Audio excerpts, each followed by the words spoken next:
Então, agora eu vou provar a comida que já está pronta. Eu pulei sem querer, desculpe.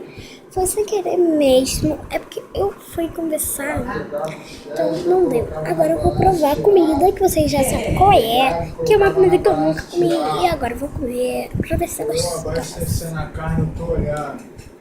Tu é e dormindo, tu demora moleque. Porra, tu vai levar ou não? Vamos, gente. Eu vou tomar um suco, um refrigerante. Ele falou, não tô falando Deixa eu não. torcer Ele. aqui. Ah, tá.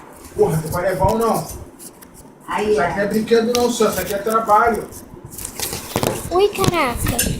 Gente, vocês estão botou caindo. sal na sua batata, quer? Ai, vocês estão se jogando. Por quê, gente? Criando, claro.